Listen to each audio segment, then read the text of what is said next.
ሰላም ጤና ይስጥልኝ የተከበራችሁ የፕራይም ሚዲያ ተከታታዮች ይህ አበይት ጉዳይ የተሰኘው ዝግጅታችን ነው። አበይት ጉዳይ በሳምንት 3 ቀን በሀገራችን ፖለቲካዊ፣ ኢኮኖሚያዊ፣ ማህበራዊና እንዲሁም ሌሎች ተዛማጅ አጀንዳዎች ላይ የምንወያይበት ሲሆን ይህንን ፕሮግራም በፕራይም ሚዲያ ቴሌቪዥን ከሰኞ ማክሰኞና ሮብ ከ2 ሰዓት ዜና በኋላ እንዲሁም በፌስቡክ በዩቲዩብ እና አጫጭር የተቆራረጡ መልእክቶችንም በቲክቶክ እንደምናስተላልፍ አውቃችሁ የማህበራዊ ሚዲያ ድረ ገጾቻችንን ላይክ ሰብስክራይብ ወይም ደግሞ ሼር እንድታደርጉ በአክብሮት እንጠይቃለን። በዛሬው ዕለት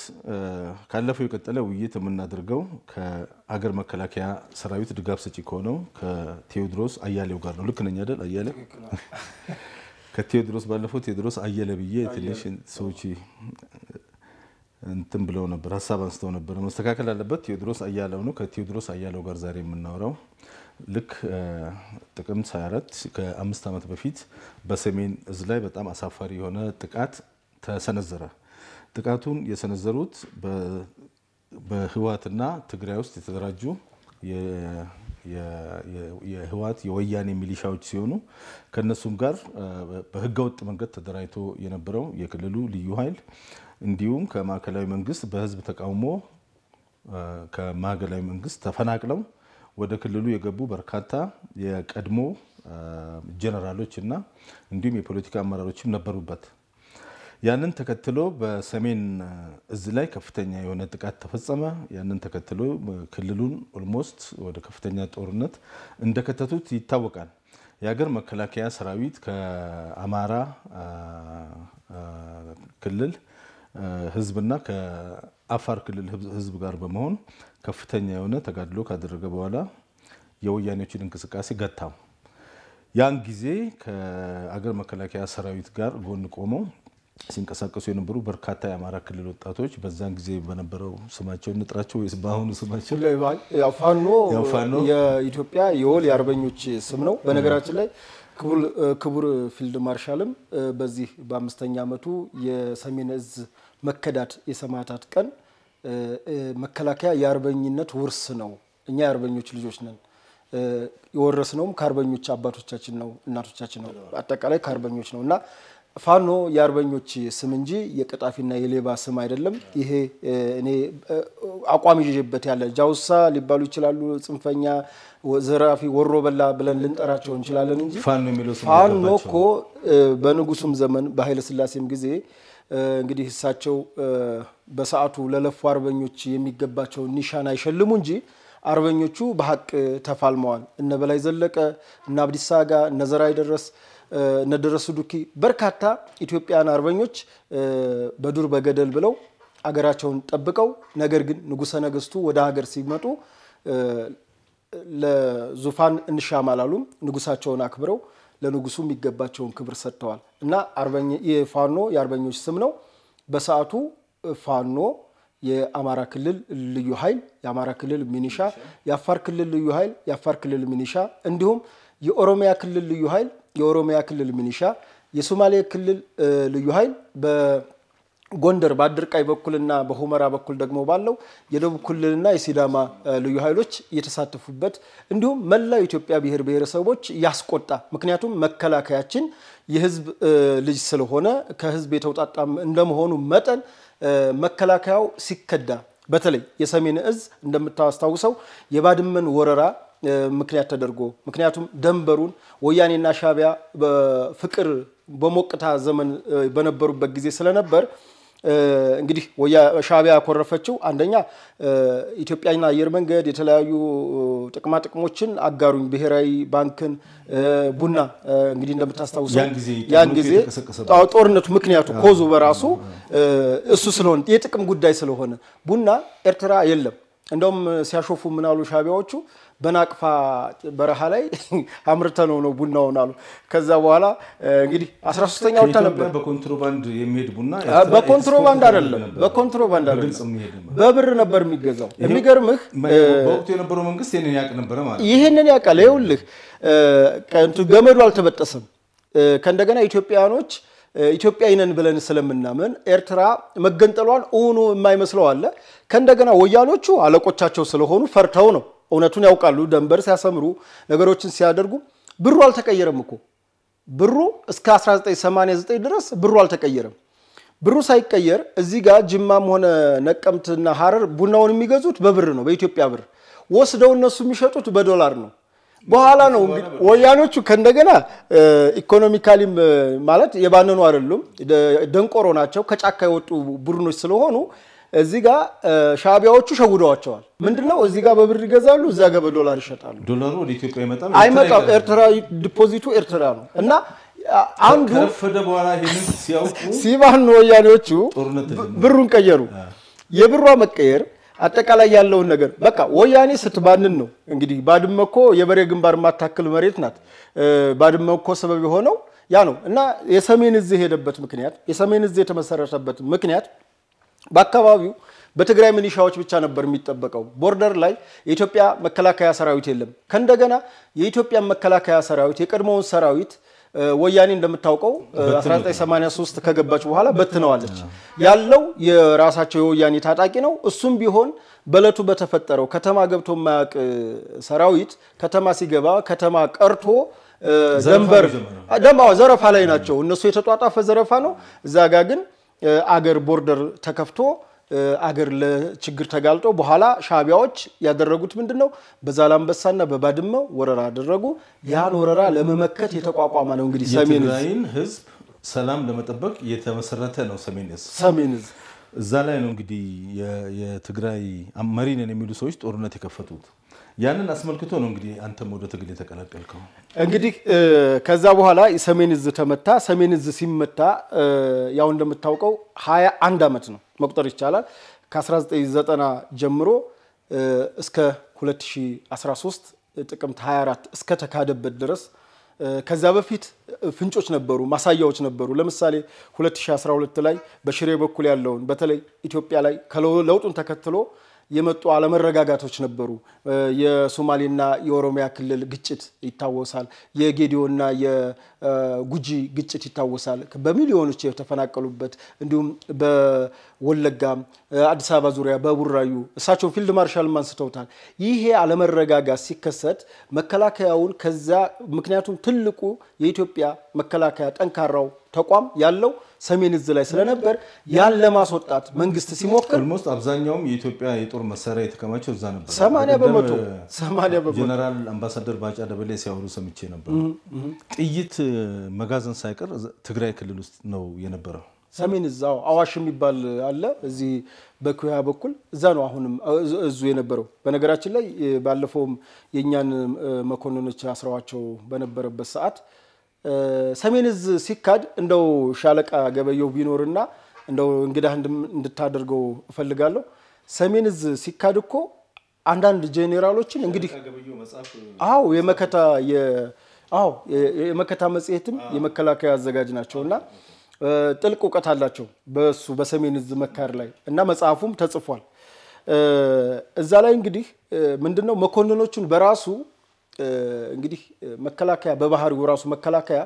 ህዝባዊነት ወገንተኝነት ስላለ በሄደበት አካባቢ ደካማ ጎኑ ከእንኳን 20 አመት ከቆየበት የተወሰነ ቀን ከቆየበት እኮ ይላመዳል ችግሩ እሱ ነው መከላከያ ይላመዳል ያ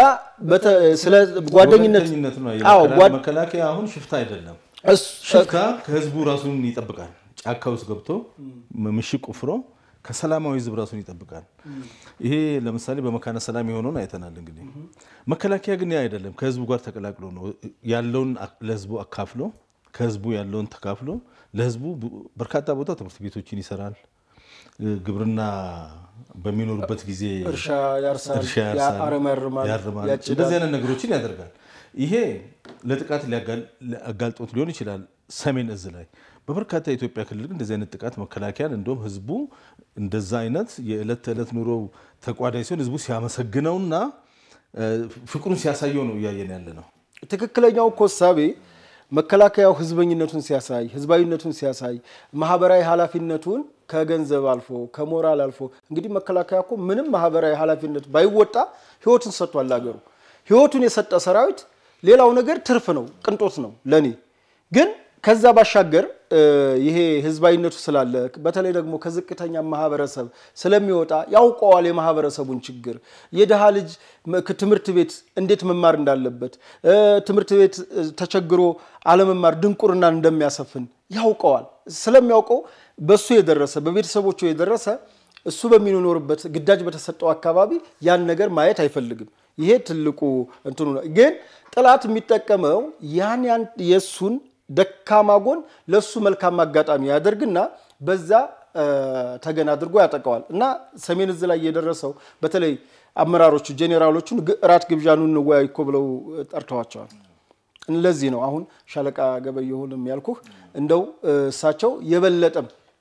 ከቦታውም የነበሩ ጓደኞቻቸውም ስላሉ ዛጋ እንግዲህ እንደ መልካም ልክ ይሁዳ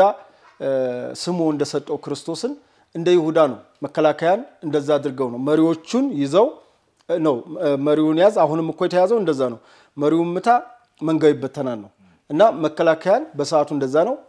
በሰዓቱ ብልጥ የነበሩ አመራሮች ብልጥ ሌሎች የዋህናቸው ማለት ሳይሆን ነገራቸው የገባቸው ሽታው ያንዳንዱ የሚደረገው ከብሔርተኝነት ከወገንተኝነት የተቀሰቀሰው ቅስቀሳ አለ እንግዲህ ወያኔን ያክል 27 ዓመት ሙሉ የኢትዮጵያን ህዝብ በፖሊሲም ብትለው በዘረኝነትም ብትለው በምንም ብትለው አማሮ ያዘ ቡድን ከማዕከላዊ መንግስቱ በለውጡ ምክንያት ተፈላጊነቱ ሲያጣ በራሱ እኮ ነው የተገለለው ሂድ አልተባለም ሜቴክ እንቅስቃሴ ሲጀምር የሌሎች እንቅስቃሴ አይቀርልኝም እንግዲህ አውሮፕላን የተሰረቀባት መርከብ የተሰረቀ ወርቅ የተዘረፈባት አገር ነች ኢትዮጵያ እንዲም ብላ በወያኔ ባጽሟ ቆማ መሄዷ በራሱ እውነት የፈጣሪና እንደው እንደሚባለው ገዳማትና የሾሆቹ እንደው ዱዓ ነውና ጾለት ነው እንጂ እንደ ሳይንስ እኮ እንደ ሳይንስ ይሄ ኢኮኖሚስትን እንደሚተነተን ዓለም አቀፍ ሁኔታ እንደሚተነተን እኮ ሰው ኢትዮጵያ ቆማ መሄድ አልነበረባትም በወያኔ ዘመን እንደተደረገባት ግፍ እዳ በነገራችን ላይ መንግስት አሁን የሚከፍለው እዳ የወያኔ መንግስት እኮ እስካሁን አልተበደረም በተለይ ይሄ ኮመርሻል ሎን የሚሉት ኦልሞስት በወያኔ ጊዜ የተወሰደ ብድር ነው አው አሁን ፕራይም ሚኒስተሩም እኮ አሉ እዳ ትላላችሁ እዳ እስኪ እኛ የተበደረው አሁን በነገራችን ላይ ግልጽኛ መንግስት ነው የሚሰራቸውን ፕሮጀክት ያስቀምጣል እቅድ ያስቀምጣል የሚፈጽምበትን አንዳንዱ አሁን የባህር ኃይልን ብታዩ ባለፈው ይርንበት እንግዲህ 2 አመት ታቀደ በአመት ከምናምን ነው አለቀ ፕሮጀክት በማጠናቀቅ ራሱ ምክንያቱም ጨርሶ ነው የሚጀምረው አሁን ያለው መንግስት የበፊቶቹስ አንድ መንገድ ይጀምራል ተጀመረ ዜናው ነው ሊጀመር ነው ዜናው ነው መሰረት ድንጋይ ተጣለ ዜናው ነው በዚህ ፐርሰንት ሁኔታ እየሄደ ነው ዜና ነው እንዲኩሎ ተቋርጠ ዜናው አመታቱን ያንን ሁሉ ሲነግር አንድ መንገድ ነው አላለቀም ግን ዝባዝንኪውን ያበዙብህና እንደው ሀገሪቱ መንገድ በመንገድ የሆነች አስመስለው ቁጭ ያረጉታልና አንዱም ብድራቸው ሌላም ነገር የሚያደርጉት የራሳቸውን ኪስ ለማደለብ እንጂ ከሀገር ብሔራዊ ጥቅምና ህዝብን ለመለወጥ አስበው ስላልነበረ ያ ቡድን ከማዕከላዊ ሲገፋ በራሱ ነው ተገፍቶም አይደለም ራሱ ነው ፈርቶ ሄደ መሸገ ሲመሽግ ምን አለ ከዛ ሁሉ በፊት እኮ መንግስት ይቅርታም ሁሉ አድርጎላቸው ነበር እንዴ ምረት አድርጎ የመደመር መንግስት ነው ብሎ ይቅርታ ብሎ እንደውም በካቢኔ ውስጥ አካቷቸው አማካሪ አድርጓቸው አሁን ስዩ መስፍን አማካሪ የነበረ ሰው ነበሩ ሌሎቹም አማካሪ አድርጓቸው ደብረ ጽዮን ፕሬዝዳንት ሲሆን ኦልሞስት ጠቅላይ ሚኒስትሩ መቀሌ ድረስ ሄዶ አበረታቷቸው በተለያየ ኦሮሚያ ውስጥ ይነው አብሩ ይዟቸው አብሯቸው ከፍተኛ የሆነ ህዝቡ እስኪታዘብ ድረስ ወሰን የሌለው ይቅርታና ምህረት ተደርጎላቸው ነበር እንደውም ለውጡ ይቅርታና ምህረትን መሸከመቃታቸው እንደውም ለውጡን ምኑ ለውጥ አሰኘው ያስባለው ክቡር ጠቅላይ ሚኒስተር አንድ እንደውም በሰዓቱም ተላልፏል በደንብ ነው ትግራይ ሄደው ትግራይ ሰማዕታት አዳራሽ እንግዲህ የፌደራል መንግስት እንደመሆናቸው በአማርኛ ንግግር ያደርጉ ነበርና በትግርኛ አድርገው አብዛኛው እኮ የትግራይ ህዝብ እኮ ተቀብሏቸው ዶክተር አብይ ይሄ ጉጅሌ እኮ ሄዶ ተገፍቻለሁ እንግዲህ ጥቅሙ ሲያግበሰብስ ትግራይ አልነበረም ከማዕከላዊ መንግስት የተገፋ ሲመስለውና ከዚህ በኋላ እንደበፊቱ አድራጊ ፈጣሪ አይደለም ብሎ ባመነበት ሰዓት ትግሬ ሆነና ትግሬ በመሆናችን አሁን ተጋሩ የሚሉሳል ተጋሩ በመሆናችን ተገፋን ብለው ስሙን አሳምሮ ተጋሩ ያቆላመጡት ነውና ወደ ሰሜን እዝ ስንመጣ እንግዲህ ይሄ ተካርኩኝ ያለው ቡድን በፌደራልም በክልሉም የነበረውን በተለይ ታጣቂውን ኃይል በማደራጀት ሌላው መካድ የሌለበት የደህንነት መዋቅሩ ሙሉ በሙሉ የህወሓት መዋቅር ስለነበር እነጌታቸው አሰፋ ስለነበር የሚመሩት የት አካባቢ ምን አይነት ግጭት በሰዓቱ ክቡር ጠቅላይ ሚኒስትሩም ተናግረውታል በክልሉ በሁሉም ክልሎች ኦሮሚያ አማራ ክልል ሶማሌ እስኪ ያልተነሳበትን ንገረኝ በሁሉም ላይ ግጭት ሲነሳ ትግራይ ክልል ግን አልነበረም ምክንያቱም በጥባጮቹ እዛው ነው ያሉት በጥባጮቹ ችግር ሲፈጥሩ ነው ትግራይ ወደ ቀውስ የገባው ከዛ በፊት ግን ምንድን ነበር አስበው ፊልድ ማርሻልን በንግግራቸው ምንድነው ያሉት ማከላይ መንግስቱን እግር ሳያጠና ቦታው ወንበሩ አልጋው ሳይረጋ እንነቅንቀው እናፍርሰው ጊዜው አሁን ነው ብለው በርካታ ነገሮችን አስነስተዋል የብሔር የሃይማኖት ምን የቀረ አጀንዳ የፌደራሊስት ኃይሎች ብለው ኦነግን ሳይቀር መቀሌ ላይ ሰብስበው ግን የፌደራል ልደቱ ነው ከፌደራሊዝም ጋር ምንም ግንኙነት የሌላቸውን ሰዎች ሳይቀር መቀሌ ላይ ሰብስበው ኦልሞስት እንትን ሲሰሩ ነበር ኔትወርካቸው መልሰው ለመዘርጋት በስልጣን ላይ ሆኖ 27 ዓመት ያልቻሉትን ነገር እንደገና ደግሞ ተባረው መቀሌ ገብተው በአዲስ መልክ ለመስራት ሁሉ ይሄ ከፍተኛ ሆነ ያለ መረጋጋት ለመፍጠር አንድ ተጨማሪ ስራ ነበር ይሰሩ የነበሩ ያንን አስመልክተው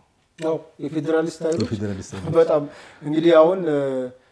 እኔ ወያኔ ብዙ ጊዜ አሁን የጽንፈኛውን ቡድን ተሸክመው ለመምጣት ብዙ ጊዜ ይሞክራሉ አሁን ተጋልጠዋል አሁን በትክክል አብረው ናቸው ግን በስውር ህዋቶችን ለመሸከም እና ለማምጣት ይፈልጋሉ በመጀመሪያ በአጀንዳ አይገናኙም ዘይትና ውሃ ናቸው የፋኖ ጋር ወደሱ መጣለን አሁን የዚህ ጥቅምት 24ቱን እና ስላለው ነውና እንግዲህ የጥቅምት 24ን በደል ስናነሳ ያው እንደ በሀገር ደረጃ የተከሰተው አንበጣ መንጋ ነበር አንበጣ መንጋን አባሮ አገራማን ብሎ ምክንያቱም ለዛው ማህበረሰብ ነውና ሲለፋ የነበረው ቅድም ከመነሻዬ እንዳልኩ ህይወት እየሰጠው ሌላው አንበጣውን ባባረው ሆስፒታል በሰራው ትምህርት ቤት በገነባው መንገድ በሰራው ተጨማሪ ነገር ነው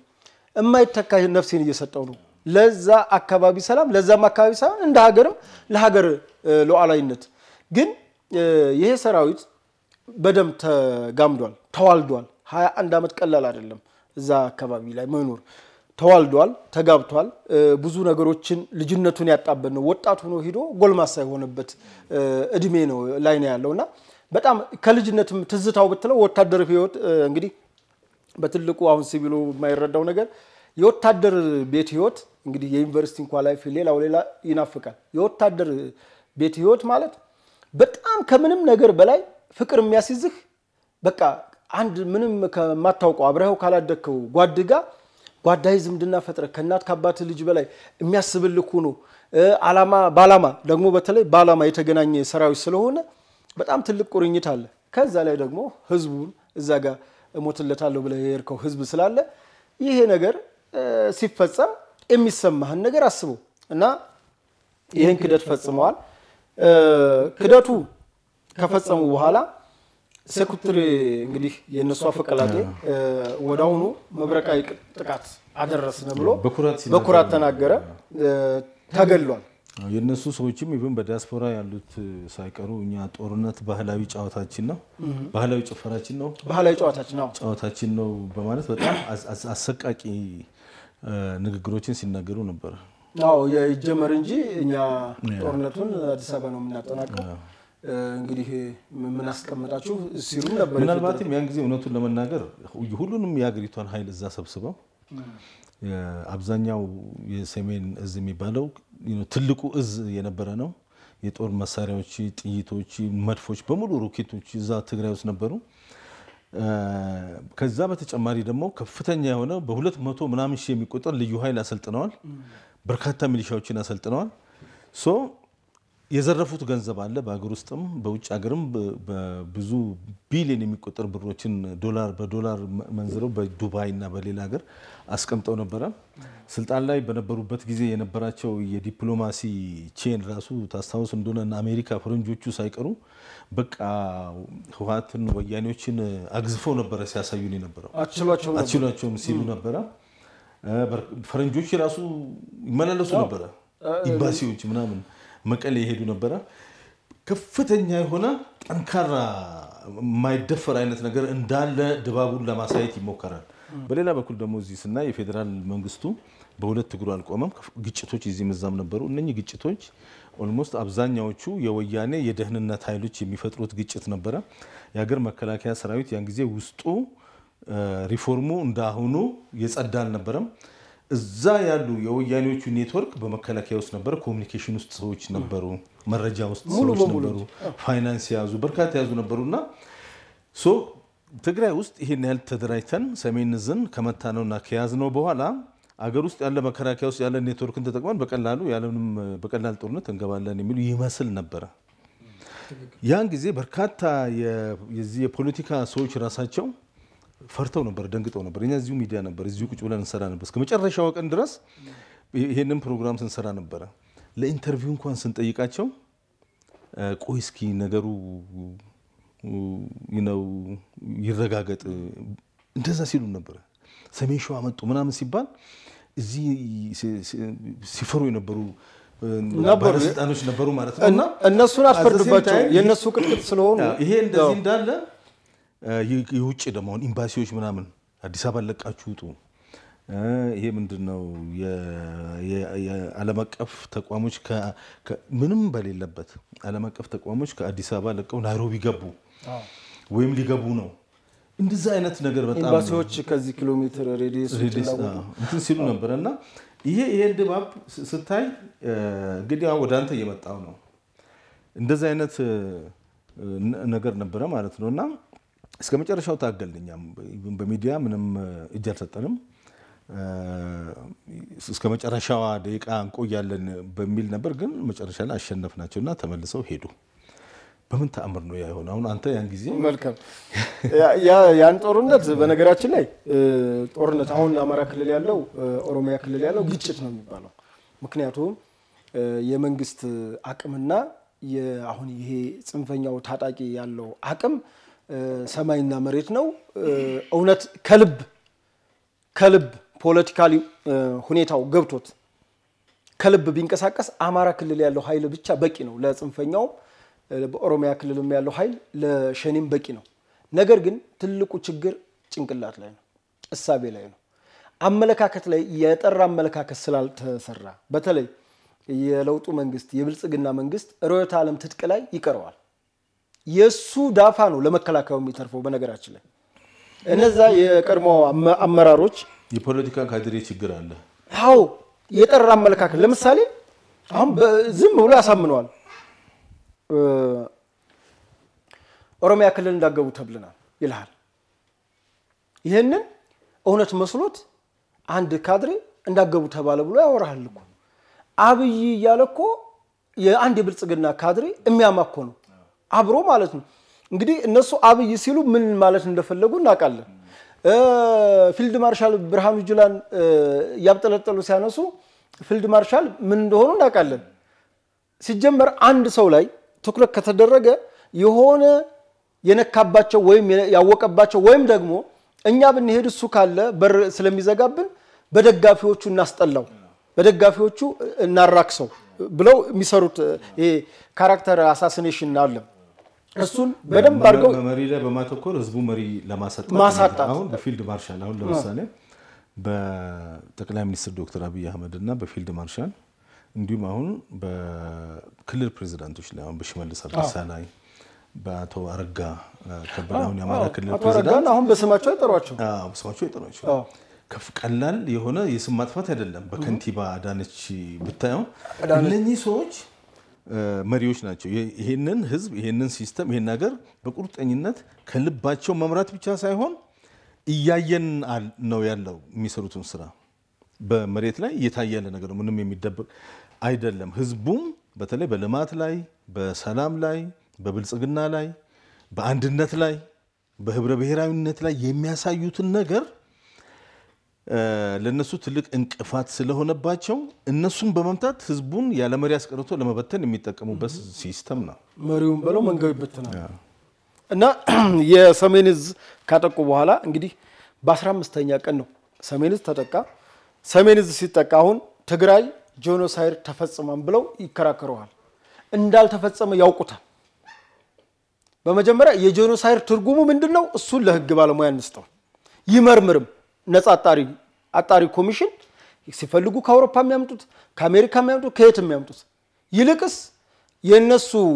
ቡድን መሸነፉን ሲያቅ በወልቃይት ማይካድራ ላይ የፈጸመው በደል አለ በራያ ላይ የፈጸመው በደል አለ ተስፋ በቆረጡበት አካባቢ ራያ ቆቦ ላይ ጳጉሜ 4 ላይ ጨርሰው ነው የወጡት ንጹሃንን ትኩረት ያደረገ ሴት እየደፈሩ ቤት ያቃጠሉ ሆን ብለው ማዕከል ያልሆነ ተቋማትን ወልዲያ ዩኒቨርሲቲ ተቋማትን በማውደም ደረጃ ትልቅ በቀል የሰሩት እንደው እነሱ ናቸው እና ኤርፖርቱን አሁን አክሱም ኤርፖርት ሁለት ነገር ይባላል እኔ አክሱም ላይ አሁንም ገለልተኛ ወገን ያጥራው ሻቢያም ነው ይባላል አንዳንዴ ሻቢያ ለምን ተጋበዘ አሁን ሻቢያን ማን ነው የጋበዘው እውነት የኢትዮጵያ መንግስት ነው ወይስ ወያኔ ነው እብሪተኛው ወያኔ ታስታውስ እንደሆነ ሮኬቱን ቁልፉ ኬው ሳይቀየር ወደ ባህር ዳር ዋሶነጨፉ ወደ ጎንደር ዋሶነጨፉ ወደ አስመራና ሳዋ ኮነ ያሶነጨፉት እና ሳዋ ሲተኩሱ ሻቢያ ዝም ብለው ታያቸው ነው እንግዲህ በራሳቸው በወቅቱ ነው ሻቢያን ደግፍ አይደለም በሰዓቱ ማን ነው ጥሪ ለሻቢያ ያቀርበው ራሱ ወያኔ ነው የጠራቸው ከዛ በኋላስ አንድ ሊከላከልለትና ሊያድነው የሚችለውን የሀገርን መከታ የሆነው መከላከያ መጣ ከዛ በኋላ በሩን ከፈተላቸው መምታት ብቻ አይደለም ምን አለ በጥይት በገደሉን እኮ ነው ያሉት በሲኖ ትራክ ነው የፈሄዱባቸው ልብሳቸውን አስወልቀው ነው የሄዱባቸው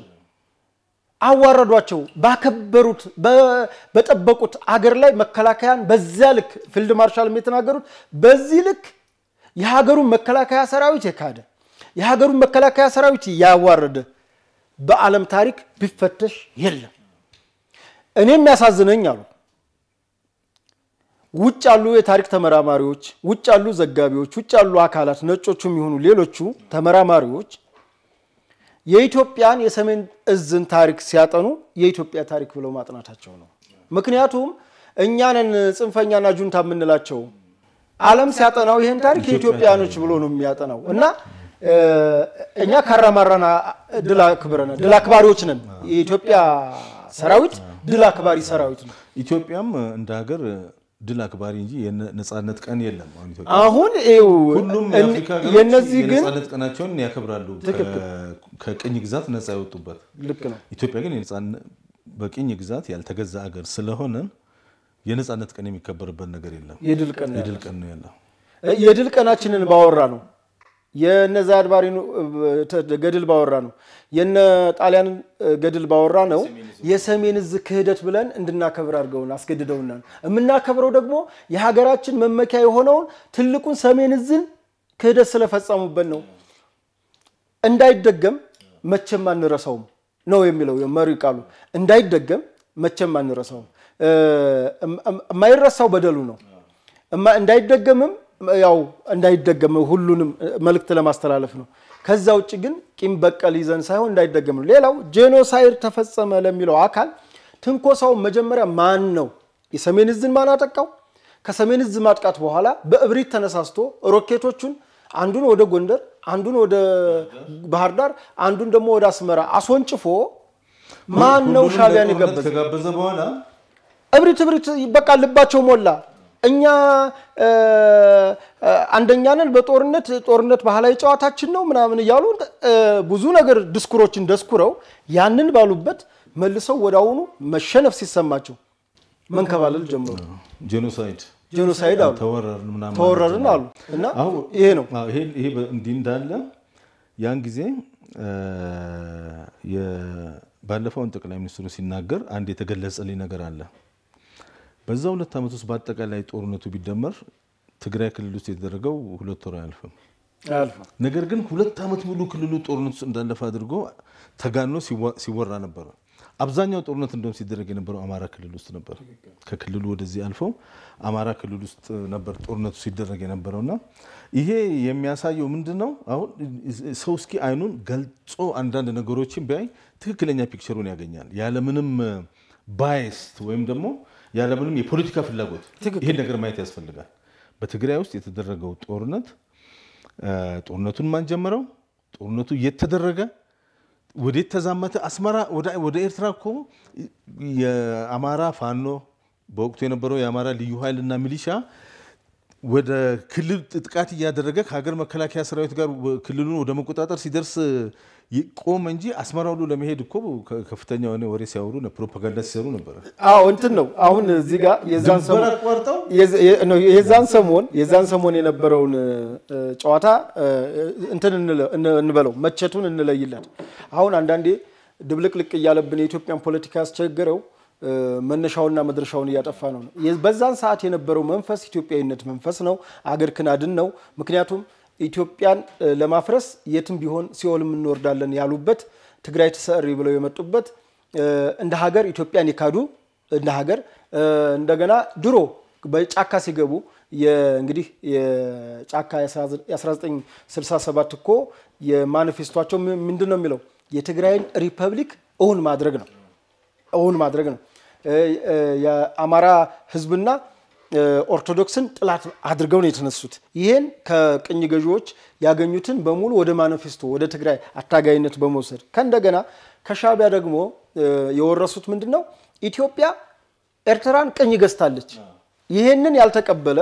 በትግራይ አካባቢም ሆነ በኤርትራ አካባቢ አይንቀሳቀስም ብለው ሻቢያዎች መጀመሪያ ጀብሃን ጠረጉ። ከአካባቢያቸው ጀብሃ ነበር አብዛኛውን ይዞት የነበረው። ከእንደገና በትግራይ መሬት ደግሞ አሲምባ ላይ የነበረው ኢሃፓ ነበር። ኢሃፓን ከአሲምባ ተራራ አባረው ገለው ጨፍጭፈው ከሻቢያ ጋር ሆነው ወደ ጸለምት እንዲመጣ አረጉት። ጸለምትም ከመጣ በኋላ ተከትለው አባይ ኢትዮጵያ እያሉ በደንብ አድርገው ከመቱት በኋላ ከመንግስት በላይ ወያኔ ነች ኢሃፓዎችን ያስጨነቀቻቸው እና ኢዲዩ የጋራ ጥላት በነገራችን ላይ ብቸኛ አመለካከት የነበረው ኢዲዩ ነው። ኢሃፓ ኢዲዩ ጋር እንዳይደመር ኢዲዩ የምዕራቦቹን ካፒታሊስት አቀንቃይ ነው። እነዚህ በሙሉ አሁን ያሉት ብሔርተኛም ይሁኑ ምንም ኮሙኒስቶች ናቸው፣ ሶሻሊዝም አቀንቃኞች ናቸው፣ የቀዩ መጽሐፍ ተከታዮች ናቸውና እኒህ ቡድኖች ሲቀጠቅጡት ከዛ ኢሃፓ ለሶስት ተሰነጠቀ። ግማሹ ወደ ደርግ ገባ፣ ግማሹ ኢሃፓ ብሎ ወጣ በሱዳን። የቀሩት ደግሞ እነ በረከት ስምዖን እነ ታምራት ላይኔ የኤርትራን ጥያቄ ኢሂድም ብለው እነ ተፈራው አለዋ ማለት ነው ኢሂድም ብለው ተቀብለው ኤርትራ ኢትዮጵያ ቀኝ ገዝታታለች። በዓለም ታሪክ ከምስረታቸው ጀምሮ እስከ ዛሬ ድረስ የኤርትራን ዓላማ ነው የሚያሳየው። የኤርትራን ዓላማ የትግራይን መገንጠል የተቋረጠባቸውን 20 ዓመት አሁን በአዲስ መልክ ቀጥለውታል ማለት እንችላለን። በቃ ከረፍት በኋላ ምክንያቱም ሳያምኑበት መጡ። ሻቢያ እኮ ነች ማለት በጣም ነው የሚገርመው እና እስኪ እና የነዚህ ሰዎች ጉዳይ ተወርቶ አያልቅም። ግን ይሄንን ትውልዱ ሊያቀስ አሁን የኢሳያስ ጉብኝት የጥቅምት ይሄን ነገር ብናወራው አያልቅም። ረጅም ነው ተመልሰን እናወራለን በየጊዜው ቢኮዝ አሁን ያለው ወቅታዊ ሁኔታ ይሄንን ነገር ተመላልሰን እንድናወራ ይጋብዛል። ስለዚህ ተመላልሰን እናወራለን። አሁን ኢሳያስ አፈወርቂ እንግዲህ ተጣልቷቸውም ገሏቸውም ሰድቧቸውም አዋርዷቸውም ወያኔዎች ሊፋቱት አልቻሉም። አሽከርነቱን ሁሉ ይቀበሉታል። መሪያቸውም ሆኖ ይቀበሉታል። ገዳያቸውም ሆኖ ይቀበሉታል። ጄኖሳይድ አድርጎብናል ብለውም ወያኔዎች የኢሳያስን አሽከርነት ይቀበላሉ። ከድቷቸውም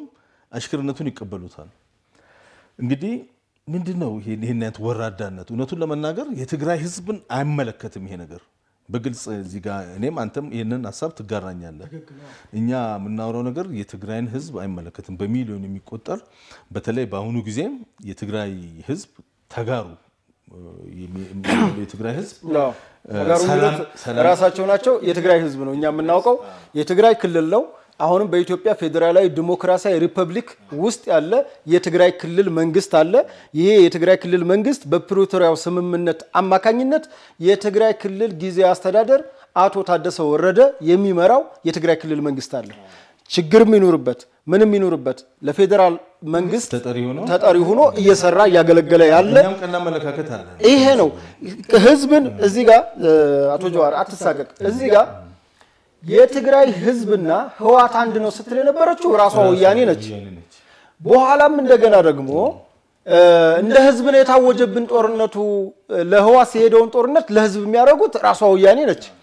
የኢትዮጵያ መንግስትማ በትግራይ ህዝብ እኮ ቢጨክን WFP የሚወስደውን እርዳታ በእኛ እኮ በወልዲያ ነበር የሚያልፈው በአፋር ክልል ነበር እኮ የሚያልፈው በዛ እንግዲህ ዓለምን ሊያስደምም ይችላል ያንን እርዳታ ሳይቀር ቲዲ ወያኔዎች እየወሰዱት እሱ አይደለም የሚገርምህ እዚህ ጋር በሱዳንም በተለያየም በኩል ይገባ ነበር በወልቃይት በኩል አናስገባም ብሎ ሙሉ በሙሉ ስለተዘጋ ሙሉ በሙሉ የሚመጣው በራያ በዚህ በወልዲያ ባለው መስመርና በአፋር በኩል ነበር የሚገባው የአፋር ኡጉጉማ እነ ሀጃወል አርባ ሲታገሉት የነበረው የአማራ ክልል እና አቶ አገኘው ሲታገሉ የነበረው እዛ መንገድ እየተዘጋ ገረገራ ይዘጋል ጋሸና ይዘጋል ወልዲያ ይዘጋል ምን ያ እርዳታ እንዲሄድ ፌደራል መንግስቱ ከክልሉ ካሉ በተለይ የለውጡ ሰሞን እንግዲህ ሁሉም የጎበዝ አለቃ የነበረበት ሁሉም ትክክል ነኝ ብሎ የሚያምንበት የወያኔ ጥላቻ ህዝቡ ላይ በጣም የሰፈነበት ጥላቻም ብቻ አይደለም ወያኔዎች ካረጉበት በደል አንፃር ህዝቡ እኒህን ሰዎች እንኳን እህል ሰጥተው እንደው በራብ ያልቁለት የሚፈልግ ነበር ያን የተጋፈጠው ግን የፌደራል መንግስትና ይሄ የክልሉ መንግስት ነው የክልሉ መንግስት ተጠሪነቱ ለፌደራል ነው ምክንያቱም መንግስት ስትሆን ሆደ ሰፊ ነው የምትሆነው ሽፍታ አይደለም መንግስት ነው እና ያ እርዳታ በዛ ጦርነት መካከል በዛ እሳት መካከል እንዴት ብሎ የፌደራል መንግስቱ ለነሱ ሲያደርስ እንደነበረ እኔ እኮ አይን ምስክር ነኝ በኋላ 600 መኪና ወልዲያ ላይ ተጥለቅልቆ ፎቶ ሲነሳ ቪዲዮ እንትን ሲል አፋር ላይ አልሄድ ሲል እንደውም አንዳንድ ቦታ ላይ አፋር ላይ ራብ ነበርና ወሎም እንደዛው ነው እና ይሄኛ አካባቢ እየተራበ ለምንድነው የሚሄደው በጦርነት ከተጎዳኛም እየተጎዳ ለምንድነው የሚያልፈው እየተባለ በዛ ጦርነትን በማድረጉ የፌደራል መንግስትም የአማራ ክልል የአፋር ክልል መንግስትም ለትግራይ ህዝብ ያላቸው ወገንተኝነት ነው ሲያሳዩ ነበር ያው ማድረግ ያለባቸው ነው ነገር ግን አሁን እስኪ ይሄ ወያኔዎች ኦልሞስት በቃ አሁንም ወያኔዎች ይኸውልህ ምግበ ፊልድ ማርሻል የሆነ ጓዴ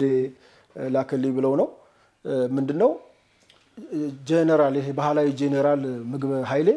አክሱም ላይ ቆሞ ይናገራል ንግግር የሚያደርገው ምንድነው እኛኮ አለ እንግዲህ አሁን ቅስቀሳቸው ራሱ ኋላ ቀር ይሉንታቢስ መሆኑ የምታየው እኛኮ በሰዓቱ እጅ ብንሰጥ ፕሪቶሪያ ከመሰማ ይጨርሱን ነበር ፊልድ ማርሻል ያሉት ከሰባት ይበልጣሉ ሰባትን እኮ ከጉሪ አውጥቶ ምግበ ራሱ ከጦርነቱ ከቆመ በኋላ አዲስ አበባ መጥቶ እነ ፊልድ ማርሻል ተንከባክበውት አሞት በኢትዮጵያ መንግስት ወጪ ከኢትዮጵያ ወጥቶ ታክሞ ተመልሶ ነው ሄደው እንግዲህ ከዚህ በላይ ምንድነው ለነሱዎች የሚነገረው እና ህዝብ ማሞኝታ ይቻላል በዚህ ሰዓት በተለይ አሁን ድሮ ይሄ ቀዩ መጽሐፍ ማርክሲዝም ሌኒዝም እንዲህ አለ ሪዮት ዓለም ይያልክ ምትሸውደው ነበር አሁን ግሎባላይዜሽን ነው ወንድሜ የሆነ ነገር ኤርትራ ኢሳያስ አፈወርቂ ካይሮ ምንድነው የሚያደርገው ግን ስለ ኢሳያስ ካነሳን አቶ ጀዋር እንደው ምን አለበት እሳቸው ሰውዬ እኔ አሁን ሳያቸው ልክ እንደኔ እየተጋበዙ ቢናገሩ ደስ ይለኛል ምክንያቱም አሁን ትላንትና በግብጽ አንድ ቴሌቪዥን ቀርቦ ኡስታዝ በሽር ኡስታዝ ጀማል በሽር ሲተረጉሙ ነበርና እሱ ላይ እንግዲህ የሚገርም የኤርትራና የግብጽ ታሪካዊ ግንኙነት ይለዋል የኤርትራና የግብጽ ታሪካዊ ግንኙነት ምንድነው ይለዋል ኢሳያስ ጋዜጠኛው በነገራችን ላይ ጋዜጠኛው ኡስታዝም እንደሚሉት ነው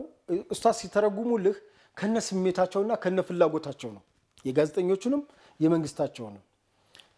ኢሳያስንም ያለውን ስሜት ማለት በፍርሃት ውስጥ ነው በጀግንነት ውስጥ ነው በጀብዱ ውስጥ ነው ድምጸቱን ሁሉ ይተረጉሙልሃልና ደስ የሚለኝ በተለይ በዚህ ባባይ ጉዳይ ላይ የምናውቃቸው የተከበሩ ሰው ናቸውና ኢሳያስ የተጠየቀው ምንድነው የግብጽና የቀይ ባህር ግንኙነት እንዴት ነው ይለዋል የግብጽና የኤርትራ ግንኙነት ይለዋል ሰላምን በማጽናት ብልጽግናና እድገትን በማምጣት ነው ይላል እና አቶ ጀዋር አሁን ኤርትራ ላይ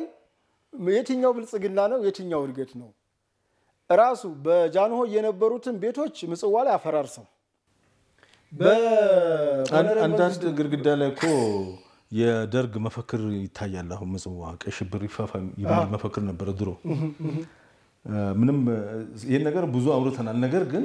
አንድ ፕሬዝዳንት ስራ የለውም 5 ቀን ሙሉ ግብጽ ሀገር ሄዶ የሚጎበኘው ምንድነው የትኛው የዓለም ሀገር ነው በተለይ የለሙ ሀገሮች አሁን በቀደምም አወራን ይሄን ነገር ከሂሪያ ጋር አንስተናውርተን ነበር ትልልቅ ስብሰባዎች አሉ አሁን የአፍሪካና የራሻ የአፍሪካና የቻይና አሁን የደቡብ ኮሪያና የአፍሪካ እንደዚህ አይነት ቦታ የሀገር መሪዎች አብዛኛዎቹ ለአንድ ቀን የሁለት ቀን ስብሰባ በላይ አይደረግም ስራ የሌለው ፕሬዝዳንት 5 ቀን ሙሉ ምንም ተጨባጭ ሙዚየም ምናልባት እኔ አሁን ባለፈው ብርጋኤል ስሙን ድጋሚ ያነሳውት አምባሳደር ጀነራል ባጫ ደበኔ ሙዚየም መግባት አለባቸው አለ ሻቢያ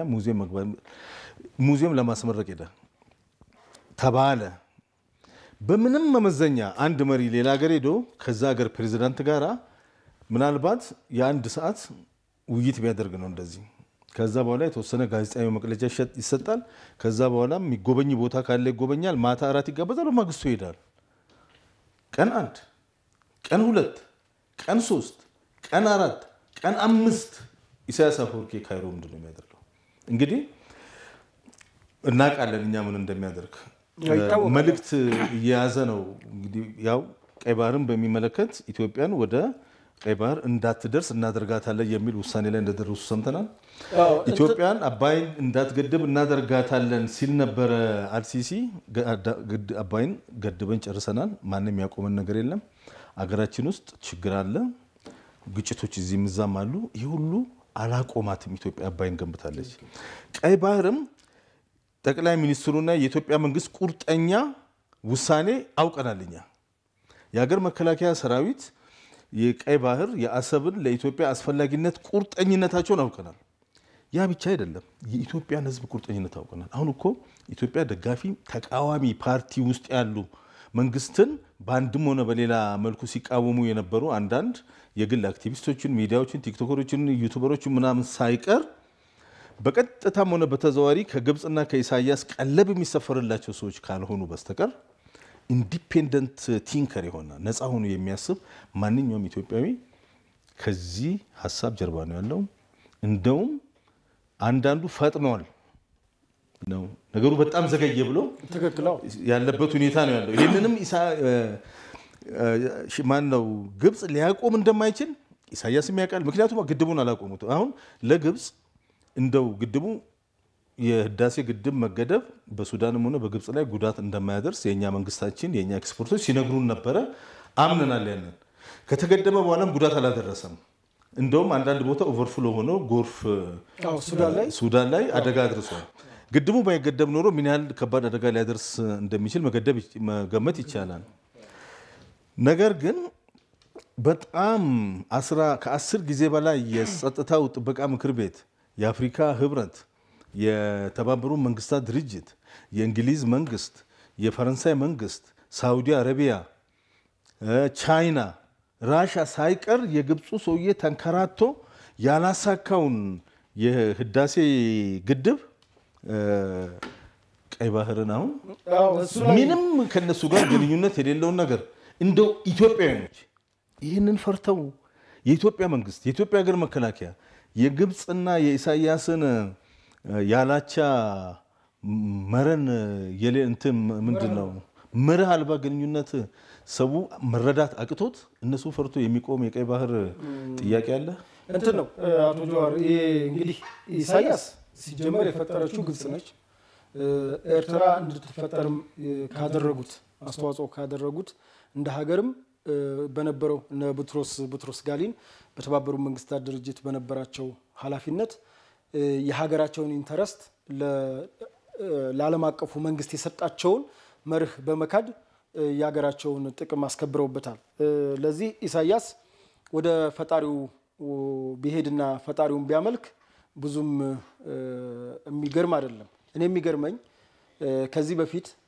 በቀይ ባህር ጉዳይ ላይ በተለይ በኦያኔ ኢህአዴግ ጊዜ ሽንጣቸውን ገትረው እንደውም መናገር በተከለከለበት ጊዜ ስለ ባህር በር እንደውም አንድ ቪዲዮ ምልክልህ ነበር ትላንት አቶ ቡልቻ ፓርላማ ሲናገሩ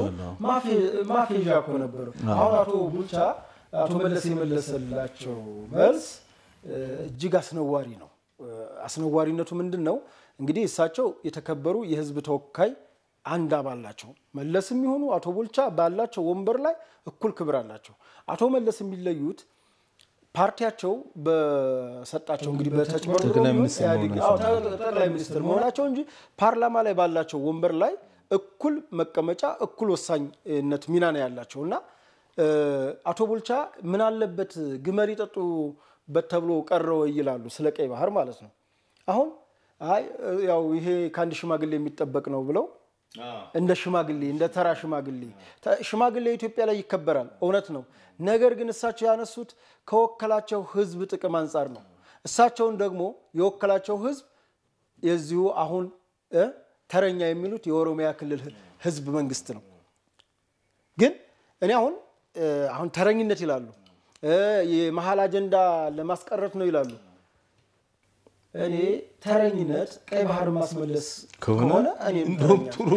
ተረኛ ነኝ እና አንዴ ብሔራዊ ጥቅም ሌላው ዶክተር አብይ እድለኛ ናቸው ባለፈው ብዬ ነበር አሁን እድለኝነታቸው ልንገርህ ከዚህ በፊት ምርጫ ሲደርስ እሳት የላሱ ተቃዋሚዎች በሰዓቱ ተቃዋሚ ስለሚባሉ እንደውም ያኔ ነው ተፎካካሪ መባል ያለባቸው ይላል የፖሊሲ አማራጭ ይዘው አጀንዳ ይዘው የውጭ አጀንዳ ይዘው ያገር ውስጥ ግሩፕ ተከታይ ይዘው ይመጡና አማላይ ነው ያኔ አጀንዳ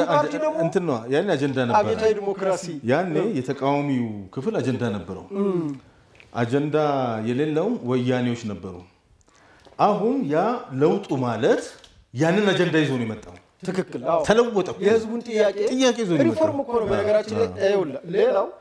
ይሄ ለውጥ ነው አሁን ይሄ ለውጥ እነኛ ዩታውን እዛች የተለወጠችው ቦታ ወንበር ላይ እኛ ካልተቀመጥን ለውጡ የለም እሱ ነው እንጂ አጀንዳው እኮ መጥቷል ይኸውልህ አሁን የዶክተር አብይ መንግስት የመደመር መንግስት ያልገባቸው ነገር ምንድነው እኔም ጭምር ስለነበርኩበት ሪቮሉሽን ፈልግ ነበር አብዮት ከዜሮ ነው የሚጀምረው ይውደም ነው ከነ መፈክሩ ይውደም ነው ዶክተር አብይ ደግሞ ከምናወድም ያለውን ነገር መዋቅራዊ ለውጥ አድርገን አቶ ጀዋር በሰራው ልክ ነው ባነበብከው ልክ ነው ፖሊሲውን ባስታጠቅኩ ልክ ነው የምትሆነው የቢሮህ መርህ አለ ቢሮህ ለምሳሌ አብዮታዊ ዲሞክራሲ መርህ ነው የምትሄደው ካለ በአብዮታዊ ዲሞክራሲ ነው የምታስፈጽመው ይሄ ቢሮ በሊበራል ነው ካልኩ በሊበራል ነው ይሄ ቢሮ በመደመር መንግስት በአሳታፊነት በኢትዮጵያዊ እሳቤ ነው የሚሄደው ካልኩ የኔ መንግስት ስለሆነ በኔ መንግስት መርህ ነው የምትሄደውና አሁን የዶክተር አብይ መንግስት የመደመሩ መንግስት ከመጠላለፍ ይልቅ ይቅር መባባልን ከመገፋፋት ከመጠፋፋት ከመገዳደል ይልቅ ይቅር ብሎ አሁን ላይ ግን የመደመርን ፖሊሲ ተቀብሎ በይቅር ባይነት አገር በቀል ይሆን ያራገፈን እንዴም ያያዝ ነው የሰራነው ከኃይለ ሥላሴ መውደቅ ብዙ ተመረናል ከደርግ መውደቅ ብዙ ተመረናል ሙሉን አፍርሰ ከመትገነባውና የተወሰኑ ክፍሎችን ፓርቲሽኖችን ብታሻሽለው ዲዛይን ነው አንደኛ ጭንቅላት መጠቀም ያለበት በማፍረስ ላይ ሳይሆን በመስራት ነው ሶን ዶክተር አብይና የለውጡ መንግስት በጣም ከባዱ መንገድ ነው የመረጡት በጣም ቀላሉ እኮ አፍርሰ ደርምሰ ህዝብ ይከተላል በኋላ ይጠይቃል ሰከንድ ሲለው ያንን ነው በደርግ ላይ የሚያየነው ወያኔ ላይ የሚያየነው እነሱ በጣም ቀላሉ መንገድ ምንድነው ከነሱ ጋር የሌለውን በሙሉ ያፈርሱታል የቀድሞውን በሙሉ ይደረምሱታል ምክንያቱም ያንዳንዱ የቀድሞ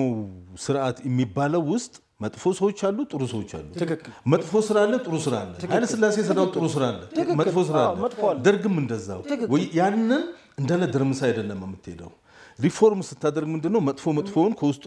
ቀስ ይያልክ እየነቀስክ ከቻልክ እያስተማርክ ተቀይሮ እዛው እንዲቆይ ካልሆነ እየነቀልክ በጥሩ እየተካ ነው የምትሄደው ይሄ በጣም ከባድ ስራ ነው እነኚህ ሰዎች የጀመሩት ከባዱ መንገድ ነው ለዚህም ነው ይሄ ሁሉ ፈተና ያለው ማለት ይቻላል ትክክል አሁን የኢትዮጵያን ታሪክ ለምሳሌ ቤተ መንግስት ደሳት ስታዩ የኢትዮጵያ ታሪክ ነው በነገራችን ላይ ታሪክ መጥፎውም ታሪክ ነው ጥሩውም ታሪክ ነው አሁን ሰው የማይገባው ጥሩውን ብቻ እኔ ብቻ ጎበዝ የሚላል እንዴ አጼ ቴዎድሮስ አሁን ምን ኮራባቸው መሪ ናቸው ግን መጥፎ ታሪክ አላቸው ያ መጥፎውን ታሪክ መልካሙ አገራዊ ሳቢያቸው ስለሚበልጥ ነው መንጊ ኃይለ ማርያም ሰው ይወደዋል ዛሬም ራሱ በመንግስቱ እኮ ሞት የሚላል እኮ ይኮራበታል በአገር ዳር ድንበር በማስጠበቁ ቀይ ባህርን በማስጠበቁ ሉዓላዊነት በማለቱ ካራማራ በነገራችን ላይ ስለ ኮሎኔል መንግስቱ በቀደም ወደ ሰሜን እዝ ማክበር እየሄድን አንድ ከዲያስፖራ የመጡ ነው ምሁር ናቸው እና ውቤ ጋር ነው አጋጣሚ የነበር ነውና እሳቸው ምን አሉ መሰለ ካራማራ ላይ ያድል ባይመጣሉ ኢትዮጵያ ትፈርስ ነበር እንዴት ብለው አቀረቡት መሰለ በሰዓቱ ጀባሃ የሚባለው ቡድን አስመራን ለመያዝ ምንም አልቀረው ሻቢያ ገና ብዙም ለጋ ነበር ወያኔ በተፈጠረው እንትን እንግዲህ ትግራይ አካባቢ በተፈጠረው ኢሃፓና ወያኔ ትግራይ ላይ አሉ ማከላይ መንግስቱ ራሱ ኮሎኔል መንግስቱ ነው ሰራዊቱ አብዛኛው ብዙም አልነበረም ሚኒሻ ጥሪ አድርጎ እናት ሀገር ጥሪ አድርጎ አስተባብሮ ብሎ ባይሄድ ኢሃፓ ብትለው ወያኔ ብትለው ማን ብትለው ከጀባ እዚህ ከዛባሪ ጋር ተባብረው ነበር በዛው የአፓ ሰዎች የመኢሶን ሰዎች ከፍተኛው ነው የፖለቲካ ሽኩቻ ነበር አዲስ አበባ አዎ ያ ሽኩቻ የሀገር ውስጥ ሽኩቻ ነው በብሔራዊ ጥቅምህና በብሔራዊ ጉዳይ ላይ በጋራ ባገርህን ህልውና በሚያሳጣ ጉዳይ ላይ መሳተፍ አገር ክደት ነው በሰዓቱ የነበሩ ተቃዋሚዎች ባንድም ይሁን በሌላ የሶማሌው መንግስት ዚያድ ባሬን አግዘዋል ግን ባንድም በቀጥታ አግዘዋል አሁን አብዛኛዎቹ ተወደደም ተጠላ ማን አሸነፈ ኮሎኔል መንግስቱ ትላንትም በወያኔ ጦርነት ሰዓት ፌደራሊስት ኃይልና ሽግግር መንግስት እያሉ ሲበጠብጡ የነበሩ አሉ ተወደደም ተጠላም ግን ክቡር ጠቅላይ ሚኒስተር አብይ አህመድ ጦር ሜዳ ድረስ እኔ አይነ መስክር ነኝ በዲሽ ቀርቀት ነው የገቡት የኔ መሪ በዲሽ ቀርቀት የሚገባ ነው ቁጭ ብሎ አሜሪካ የሚያወራ አይደለም ትልቁ ልዩነት ይሄ ነው ዶክተር አብይን በጦር ሞከሩት አይውልህ ሲለሳለስ አብረን እንስራ ሲል ናቁት አይህ ፈሪ መሰላቸው ልብ እንዳለው አላወቁም ነጮችም ኖቤል ሲሰጡት ምን ሲሰጡት በዛ እንደው የሚያሸንፉት የሚያሸማቀቁት ያችን ኖቤልን እንዳትነጠቅ ብሎ ልክ እንደ ሌሎች አፍሪካ መሪዎች በብልጭልጭ የሚታለል ነበር የመሰላቸው ግን አይደለም አቶ ሽመልስም ሲናገሩ ነበር እኛ በስንዴ አጃችን አይጠመዘዝም ካስታውስ የስንዴ አብዮት እናስነሳለን ስንዴ ነው የሚሰጡና ስንዴ ይቅርብን ኢትዮጵያኖች ለለውጥ ከፈለግነ ያባቶቻችን ያርበኝነት ታሪክ እንድገመው ካልነ ሆዳችንን እንሰርና ለልማት አብዮት እናውለው ስንዴና ምርት እነሱ እጃችንን የሚጠመዝዙን በስንዴ ነው ከዚህ በኋላ ኢትዮጵያ ብሔራዊ ጥቅሟን በስንዴ ያሳልፋ ብለው ነው ትግል የጀመሩትና ይሄ ዛሬ ላይ ሆነንስና የኢትዮጵያ መንግስት በእርዳታ ከውጭ የሚያስገባው ስንዴ የለም ነጋዴ ገዝቶ ሊያመጣ ይችላል ማለት ነው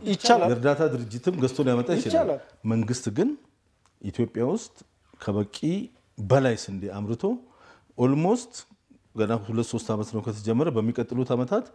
100% ኢትዮጵያ በስንዴ ምርት ራሷን ከመቻል አልፋ ኤክስፖርት ታደርጋለች ብለን ይሄው ባይናችን እያየን እኮ ነው አሁን የጥጥ ሰሞኑን እንግዲህ ሀጂ አወል አርባ በነገራችን ላይ የለውጡ መንግስት እኔ ሰርቶ የሚያሰራ መሆኑን ያየሁት እስኪ አፋር ላይ ስንዴ አሁን ባይምሮ ሲመጣልህ የደገኛ ቀለብ ደጋ አካባቢ የሚበቅል ነበር የሚመስለው ግን በለውጡ መንግስት የቆላ ስንዴ በመስኖ ስንዴ ኡጋዴን ሶማሌ ክልል ውስጥ ከፍተኛው ነው ስንዴ ተመርተ ነው ቴዎድሮስ ረጅም ሰዓት ወስደናል ብዙ ነገርም ይቀረናል ተመልሰን እናወራለን ይመን ኢትዮጵያ ታሪክ በጣም ብዙ ይቀረናል እኔ ስለ የዲያስፖራ ባንዳዎችና በተለይ ይሄ የዩቲዩበሮች ጫጫታ ላይ እናወራለን የአማራ ፋኖ አመራሮች በኤርትራ እንደገቡም የሚወራ ነገር አለ የተወሰኑት ዘመነ ካሴ በህይወት ለምን ይባላል ምን ያህል እውነት እንደሆነ አናውቅም እንግዲህ እናረጋግጣለን የኢሳያስ ከኤርትራ ግብጽ ሄዶ ያው አቅጣጫ ተቀምጦለት ከጦር መሳሪያ እና ከገንዘብ ከቁሳቁስ እርዳታ ጋር ወደ አስመራ እንደሚመለስና ፋኖና ሸኔና ወያኔዎችን አስተባብሮ ኢትዮጵያ ወደ አሰብ እንዳትሄድ እንቅስቃሴ ማድረግ እንደሚፈልግ ነው አቶ አንዳርጋቸውና ይቅርታ መሳይ በቀደም አንድ አረስት ሰጥተው ነበር አብይ ወደ አሰብ ፋኖ ወደ አዲስ አበባ ሲጀመር ጽንፈኛው እነሱ ስላሉት ነው ፋኖ ጽንፈኛው ቡድን አይደለም አዲስ አበባ ባህር ዳርን መቆጣጠር የሚያስችለው አቅም የለውም ያውቁታል በየአካባቢው በየመንደሩ አሁን እኮ እነዘመነ ቋሪት ላይ ድሮ ስልህ በወያኔ ጦርነት ጊዜ የሽሮ ሌባ ወያኔ የሊጥ ሌባ ስንል ነበር አይደል ሊጥና ሽሮ እኮ ነው ቋሪት ትምህርት ቤት ላይ እኮ ሰርቀው የተገኙት። እንግዲህ የዚህ የጽንፈኛ ትግል ከሽሮና ከዱቄት ከሊጥ ሌብነት የዘለለ አይደለም። ሌላው ህዝቡ የማይክደው በአማራ ክልል ተንቀጥቅጧል። የማይደወልልኝ ስልክ የለም። በቅርቡ በስሪንቃ አካባቢ ሲንቀሳቀሱ የስሪንቃ እርሻ ምርምር በኢትዮጵያ ታዋቂ ነው። የግብርና ምርምሩ እንግዲህ እኒህ ልጆች የገበሬ ልጆች ናቸው። የግብርና ምርምሩን የተቋሙን የምርምር መሳሪያዎች እንግዲህ ምንም ላይ ጠቅማቸው እኮ ነው፣ ለተቋሙ ይጠቅማል። ያን አውድመው ሰርቀው ይዘው ሄደዋል። ማይክሮስኮፕ ወስደዋል። መኪናዎች ወደ 6 መኪናዎች ወስደዋል። አጠቃላይ የውድመት ተግባር ነው ማለት ነው። አውዳሚ ነው። ሰሞኑን የጥፋት እጆችና መዘዞቻቸው የሚል የአማራ ክልል ዶክመንታሪ አዘጋጅቶ ነበር። እኔ በዚህ አጋጣሚ የአማራ ክልል መንግስት እንደ አይነት ዶክመንታሪዎችን ለሚኒስትሪ ሚዲያዎችን ቢሰጥና ቢያግዙት መልካም ነው። እየሰበሰበ ይሄ እንግዲህ ፈልገን እንጠቀምበታለን። ተናግሬዋለሁ። ምን መሰለህ አሁን አማራ ክልልም በለው ኦሮሚያም በለው አንዳንድ ቦታዎች ላይ ብልጽግና የገጠመው ነገር ምንድነው? ደጋፊዎቹ በተለይ ለብልጽግና ደጋፊ የሆኑ ሰዎች አካላት ከመዋቅር ውጭ ናቸው። መዋቅሩ ላይ ያለው ይሄ የነበረው እኛን ማለት ነው ይችላል። አንተንም ጨምሮ ሪፎርሙን ስለዚህ መዋቅር ውስጥ ነን። ሪፎርሙ አልገባው ወደ መዋቅር ስላልገባ መዋቅር ውስጥ ለአንድ ሰው አሁን በኢትዮጵያ ተጨባጭ ሁኔታ አንድ ሰው የዚህ መንግስት ተግባር ለመደገፍ የግድ መዋቅር ውስጥ መሆን የለበትም። እንደውም አንዳንድ መዋቅር ውስጥ ያሉ ሰዎች ተግባርን ስታይ መዋቅር ውጭ ሆኖ ይሄ መንግስት መደገፍ ይሻላል። ይቻላል ግን ለመታገልና ለማታገል የፓርቲ መርሆ አለ። እኔ ቀድሞ እንግዲህ በቅንጅቱ በፖለቲካ ውስጥ ስለነበርኩኝ የፓርቲ ስትራክቸር አውቃለሁ። አደረጃጀት፣ አመለካከት፣ እንዴት ውስጥ ዲሞክራሲ፣ እንደገና ርዕዮተ ዓለም ትጥቅ። አሁን ትልቁ ነገር ለአንድ ፓርቲ ርዕዮተ ዓለሙ ነው። ርዕዮተ ዓለሙ ትጥቁን ካላስታጠቀው ምን ማለት ነው? በፓርቲ ውስጥ ርዕዮተ ዓለም ያልታጠቀ ካድሬ በፓርቲ ውስጥ ርዕዮተ ዓለም ያልታጠቀ ካድሬ ሌላ ቀን እናወራለን እኮ በፓርቲ ውስጥ ርዕዮተ ዓለም ያልታጠቀ ካድሬና በጦር ሜዳ ውስጥ ትጥቁን ያላሟላ ወታደር ማለት አንድ ነው። ይሄ ምንድነው? እጅ ወደ ላይ ለማለት ነው። ስለዚህ ያም የመጣው እንደ ገደል ላይ ዛፍ እንዲህ ከሚወዘውዘው ይልቅ አቋም ኑሮት ቀጥ ብሎ እኔ ማለት እገሌ ነኝ ከንዲ ፓርቲ ነኝ ዓላማ ይሄ ነው ብሎ ግልጽ ሆኖ ክሊር የሆነ የጠራ አቋም ሊኖረው ይገባል ብዬ አምናለሁ። ያ ደግሞ ምን ይጠቅማል መሰለህ? በተለይ ህይወቱን ሳይሰስት እየሰጠላለው ታጋይ ጥምር ጦር መከላከያ የሚሞተው በነፍስ እንዲህ ነው። ይሄኛው ካድሬው እዚህ ፖለቲካ መስራት ካልቻለ ደጀን መፍጠር ካልቻለ ሰራዊቱ ብሽግ የሌለው አጥር ማለት። በጣም አመሰግናለሁ ቴዎድሮስ አያሌው። ኦልሞስት አንድ ሰዓት ወስደናል። በጣም ጥሩ ውይይት ነው ያደረግነው። በድጋሚ ብዙ የሚቀሩ ነገሮች አሉ። ቅድም ባነሳናቸው አርስቶች ላይ እናወራለን። በወቅታዊ የፋኖና የሸኔ እንዲሁም የወያኔዎች ተግባር ሻዕቢያንና እንዲሁም ግብጽን ጨምሮ የኢትዮጵያ የቀይ ባህር ጉዞ ሁሉም መንገዶች ወደ አሰብ ያመላክታሉ። የአማራ ፋኖ አመራሮች እንዲሁም የዲያስፖራ ባንዳዎች በተለይ ቅድም ያነሳው አንዳርጋቸው ጽጌ የሚባለው ሰውዬ በጣም በሚያሳፍር ሁኔታ ከሻዕቢያ ጋር ሆኜ ኢትዮጵያን እወጋለሁ አለ። የሚያሳዝን እኮ ነው። ይሄንን የኢትዮጵያ ሕዝብ አማርኛም ኦሮምኛም ትግርኛም የሚሰማ ሰው ሊያውቀው ይገባል። ምንም ነገር ያመጣል ብዬ አይደለም እኔ ምንም ነገር ማምጣት የማይችል ሰው ነው። ነገር ግን በታሪክ እንደዚህ አይነት አሳፋሪ ተግባር የሚፈጽም ግለሰብ ያ ቦታ ትክክለኛ ቦታው ሊሰጠው ይገባል። አሁን እኮ ሲለን የነበረው አዎ ባንዳነን ማለት እኮ ጀመሩ። አሁን አንዳንዶች እሱን እኮ እድለኛ ነው ቅድም ብዬ ሳልጨርሰው አሁን ዶክተር አብይ በጣም ትልቅ ነገር አሁን በፊት አቶ ጀዋር እኮ ይሄን ያሉት ይሄን ለማለት ፈልገው ነው። ከዚህ ንግግር ጀርባ ይሄ አለ ብለህ የምትመረምረው ነው። አሁን ፍለፊት መጥቶ እንደ በፍለፊት ግስጥ ብሎ እኔ ከግብጽ ጎን ነኝ፣ እኔ ከሶማሌ ጎን፣ ድል ለሶማሌ ግን ለኤርትራ ካለህ ለሻዕቢያ ካለህ ይሄ ሰውዬ አብይን አይደለም እንደሚሉት የሚጠሉት። ዶክተር አብይ እኮ የኢትዮጵያ ጠቅላይ ሚኒስትር ናቸው። ይሄው ምርጫ መወዳደር ይችላሉ። ሐሳብ ካላቸው ሽጠው ዶክተር አብይን መቀየር ይችላሉ። እየካዱ ያሉት ኢትዮጵያን ነው። እየካዱ ያሉት የኢትዮጵያን መላው ኢትዮጵያን ህዝብ ነው። በዛ ውስጥ እንወክለዋለን የሚሉት ብሔረሰብ አለ። ኢትዮጵያ እኮ ሀገር ናት እንጂ ብሔር አይደለችም። እና ይሄንን ያለዩ ናቸው ሳይለዩ ማለት ነው እነዚህ እኔ ለካሃዲነት ይሄ የአማራ ፋኖ የሚለው ይመቻል ምክንያቱም አሁን አንዳንዶቹ አሁን አንዳርጋቸው ጽጌ እኔ ኦሮሞ አይደለም ኦሮሞ ነኝ ነው የሚለው መጀመሪያው እስኪ እንቆጣጠር ሰባት ቤት ብሎ ነበር ኦሮሞ ነኝ መስሎት ነበር አሁን ይሄ የአማራ ፋኖ የተመሰረተበት ሁኔታ ለካሃዲ ይመቻል እዛ ውስጥ ገባ ማለት ነው የፋኖ ቁርጠኛ ደጋፊ ሆኖ እሱ ብቻ አይደለም ሌላ አንድ ነአምን ዘለቀ የሚባል ሰው ይያለ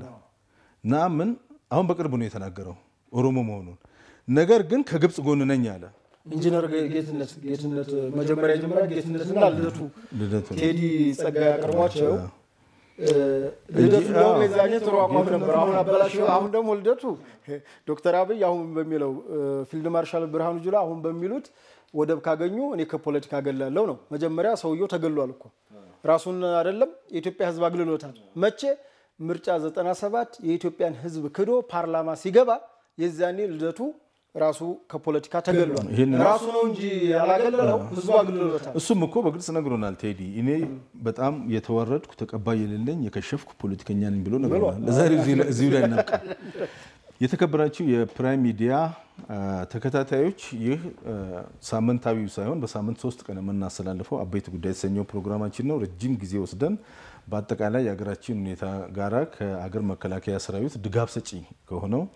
ከቴዎድሮስ አያሌው ጋራ የነበረን ቆይታ እዚህ ላይ በቃል ዝግጅቶቻችንን በዩቲዩብ በፌስቡክ እና በቲክቶክ እንድትከታተሉ ላይክ ሼር እንድታደርጉ እንጋብዛለን ይሄ ፕሮግራም ደግሞ በየሳምንቱ ሰኞ ሮብና አርብ ከምሽቱ 2 ሰዓት ዜና ጀምሮ በአማርኛ ማክሰኞና ሐሙስ ከምሽቱ 2 ሰዓት ዜና ጀምሮ ደግሞ በአፋን ኦሮሞ የምናስተላልፈው ፕሮግራም ይሆናል ማለት ነው ለዛሬ እዚህ ላይ እናበቃለን መልካም ምሽት